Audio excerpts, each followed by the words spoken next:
E aí, galera linda, tudo bom? Deixa eu falar pra vocês uma coisa bacana aqui. Estou fazendo aqui algumas atividades com os meus alunos de teatro aqui, ó. Tem ali a... Como é o nome do personagem? Qual é o nome da personagem? Jocasta, a mãe e esposa de Édipo Rei, né?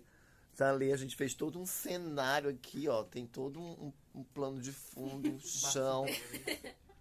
Tem a iluminação. A única iluminação que a gente tem aqui é a luz do teto e um ring lightzinho, né? Aqui atrás tá os bastidores. Francisco, Vitória, Maria Eduarda, que me dá um trabalho, Maria Eduarda. Daqui a pouco vocês vão ver o resultado, tá bom? Espera aí.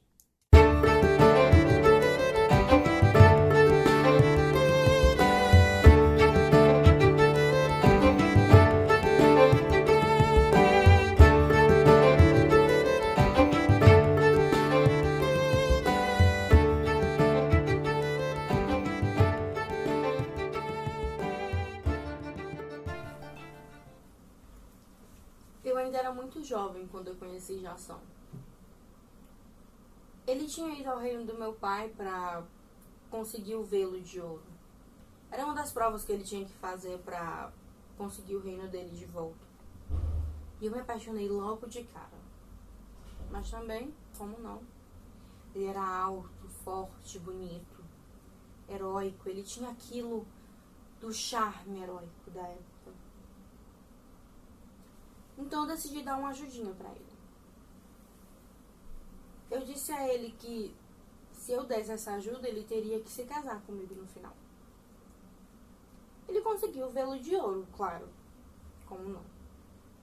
Então nós decidimos fugir para que o meu pai não tivesse uma reação não muito agradável a isso. E para que ele não viesse atrás da gente, eu decidi sequestrar o meu irmão, que era o herdeiro ao trono na época. E eu acabei meio que cortando ele em pedaços e distribuindo pelo caminho para que meu pai não seguisse a gente. Passamos anos juntos viajando, né, tendo várias aventuras maravilhosas e tivemos 2 filhos, lindos e muito cheios de vida. Chegamos ao reino de Jason e ele conseguiu tomar o trono dele de volta. É claro que com uma ajudinha minha. Então, vocês querem saber como foi que ele conseguiu o trono de volta? Eu consegui convencer as filhas do rei a cortarem o rei em pedaços e cozinharem os pedaços para que ele ficasse mais renovado. Eu ainda rio às vezes porque é bizarro, mas elas acreditaram nisso. É a inocência juvenil. Então, Jason conseguiu o trono, mas assim que ele conseguiu o trono, ele me trocou por uma zinha, uma tal de Gláucia. Era princesa também. Dá pra imaginar o quanto eu fiquei dilacerada? E pra não fazer com que eu me sentisse tão mal, ele me ofereceu o maravilhoso cargo de amante do rei. Ele mesmo. Eu, de esposa a amante. Eu fiquei extremamente envergonhada, extremamente odiada. Eu fiquei com raiva, com ódio. Eu queria que todo mundo morresse na época. Então eu só fiz com que isso realmente acontecesse. Eu decidi que ele deveria fazer. Eu deveria fazer com que ele sofresse tudo que ele me fez sofrer. Então eu comecei bem leve. Eu mandei um presente, um lindo vestido pra princesa. Pobrezinha. Pensou que era um presente de casamento. Tão doce. Acabou que quando ela vestiu, ela morreu envenenado. Não é uma morte muito agradável, afinal sai sangue por todos os lados que você possa imaginar. Eu já vi acontecer várias vezes. Não foi legal. Claro que o pai dela acabou indo junto, mas foi burrice dele. Ele que resolveu ajudar ela. Não foi minha culpa. Eu não queria a vida dele, só a dela. Mas ainda assim, eu sabia que aquilo não ia ser o suficiente para fazer Jason sofrer. Então eu tive que decidir entre a vida dos meus filhos e a minha vingança. Foi extremamente doloroso. Mas eu tive que fazer isso. Ele tinha que sofrer. Então eu tive que decidir entre a vida dos meus filhos e a minha vingança. E com muita dor no coração eu tirei a vida deles. Assim que Jason soube, ele veio ao meu encontro, é claro. Os filhos dele tinham acabado de morrer. Quer dizer, tinham acabado de ser mortos pela própria mãe. Ele veio ao meu encontro pensando ele que conseguiria de alguma forma me matar. É até meio engraçado pensar isso. Assim que ele chegou, eu só consegui olhar para a cara dele. Como ele conseguiu fazer aquilo comigo? Eu me vi obrigada a matar os meus próprios filhos por causa dele. Então, eu decidi que aquilo não era bastante. E eu resolvi amaldiçoá-lo. Que ele tivesse uma morte lenta, dolorosa e extremamente violenta. Assim como eu fiquei durante todos esses dias a qual ele tinha me largado. Então eu voltei pro meu reino. Quer dizer, não pro meu reino, porque eu ainda era uma fugitiva na época. Eu fui pra Atenas. Lá eu me casei de novo, claro, com um rei e tive outro filho. Olha que legal. Medo, o nome dele. Outra criança linda. Era a perfeita mistura entre os dois irmãos mais velhos. Mas aí eu descobri que ele não seria herdeiro ao trono, porque o rei já tinha um filho mais velho. Teseu. Eu não podia deixar que ele tomasse o trono do meu filho, então eu armei contra a vida dele. Mas acabei sendo descoberta, então tive que fugir com o meu filho para Cólquida, que é o meu reino natal. Lá eu descobri que o meu pai tinha sido destronado pelo meu tio. Então eu decidi, já tô aqui, vou pegar o trono de volta. Como mulheres não podem subir ao trono, eu matei o meu tio e dei o trono pro meu filho. Jason? Bom, ele foi destronado. Afinal, não se pode ter um rei com uma maldição nas costas. E durante uma de suas viagens, ele estava em um de seus navios e uma viga de madeira caiu em sua cabeça. E ele morreu de uma forma lenta, dolorosa e extremamente violenta. Que coincidência, né? Que foi?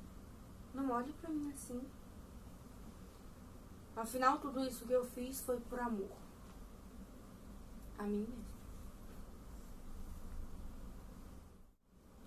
Laio, o poderoso rei de Tebas. Sim, meu primeiro marido. Ele sempre soube da maldição, antes mesmo de casar-se comigo. Ele já sabia da maldição a qual teria avisado o oráculo. Mas o erro já havia sido cometido. A criança já estava em meu ventre. Não me julguem. Eu precisava de soluções. Soluções rápidas e eficientes. Quando a criança nasceu, não tive saída. Eu não poderia deixar correr o risco de Laio perder tudo e ser morto pelo seu próprio filho. eu jamais poderia desposar-me com o meu próprio filho. Nós então decidimos. Amarramos seus punhos e calcanhares. Colocamos-o em uma cesta. Meu marido ficou encarregado de desfazer-se da criança. Entregaria-o a um servo, a qual daria um fim naquela história. Depois daquela noite, achamos que tudo teria acabado ali. Foram longos anos na realeza, ao lado de meu marido. Belo reinado.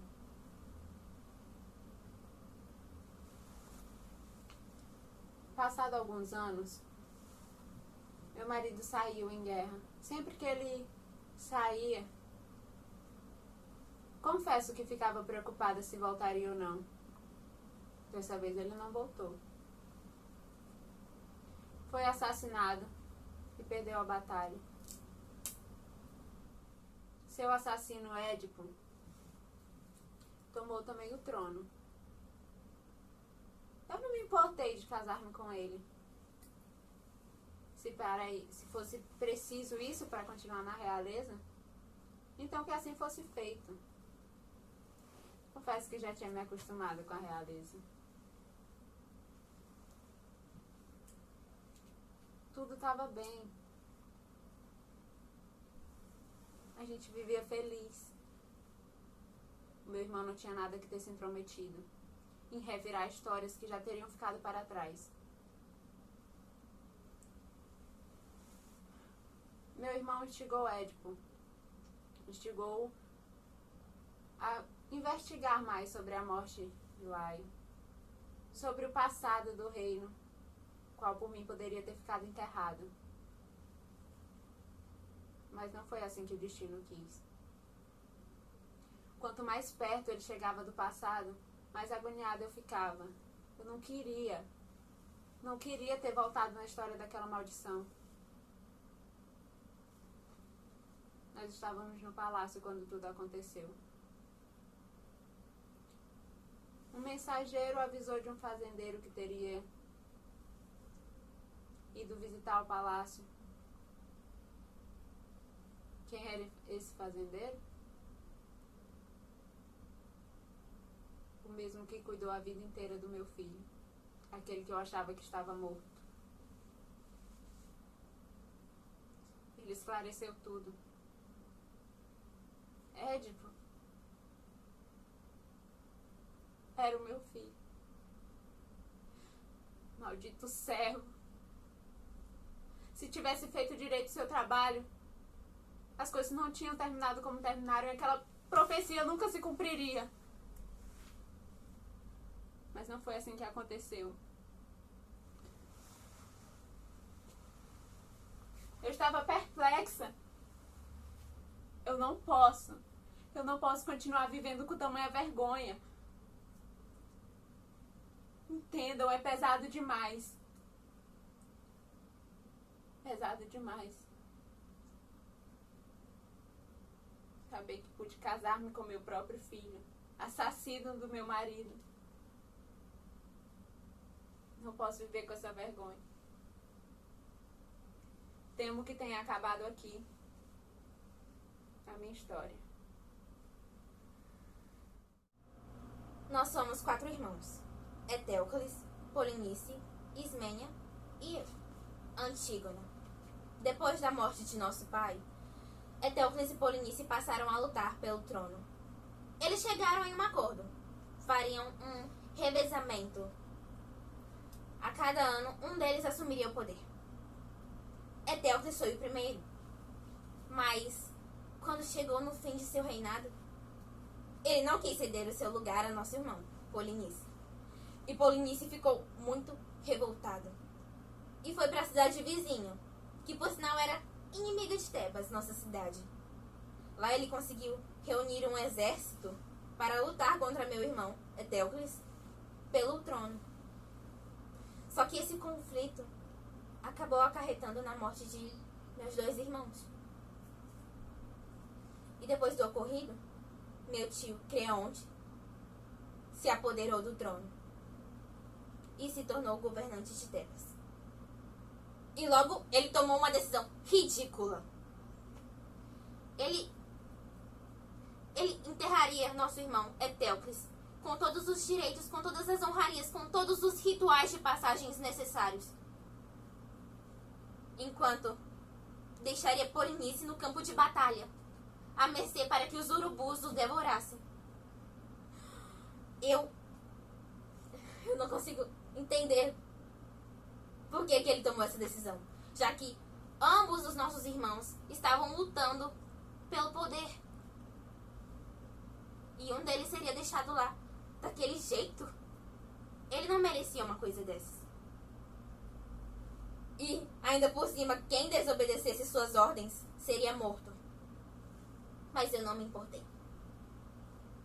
Além de serem meus irmãos e merecerem ser enterrados dignamente da mesma maneira, essa ordem acarretaria em sérios problemas. Porque ela iria desregular as leis naturais, a ordem natural das coisas. E eu não poderia deixar isso acontecer. Os mortos têm que ser enterrados dignamente, para eles poderem ter uma passagem tranquila pro reino dos mortos, o reino de Hades. Porque essas leis não estavam aqui. Não é como se elas tivessem surgido ontem ou hoje. Elas sempre estiveram aqui. Ninguém sabe quando elas chegaram. E não iria ser eu que iria desobedecê-las. Então eu pedi ajuda à minha irmã, para que ela pudesse me ajudar a enterrar o nosso irmão, Polinice. Mas ela não teve coragem. Pois, segundo ela, as mulheres não podiam lutar contra os homens e nem contra o poder do Estado. Mas eu sinceramente não me importei com isso. Eu acho linda, eu acho bela a possibilidade de morrer por isso. Pois eu devo respeitar mais os mortos do que os vivos, pois é com os mortos que eu estarei há mais tempo. Então eu fui lá e enterrei o nosso irmão. E eu fui presa por isso. Meu tio me condenou à morte. Mas tudo bem. Tudo bem. Então eu fui deixada em uma caverna pra morrer por lá. De fome, de frio.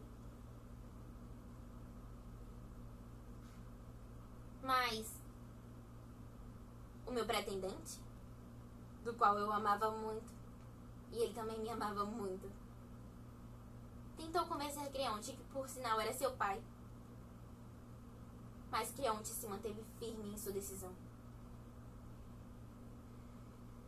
E eu quis apressar um pouco as coisas. Eu acho que não ia ser muito legal morrer de fome, ou de frio, ou algo do tipo.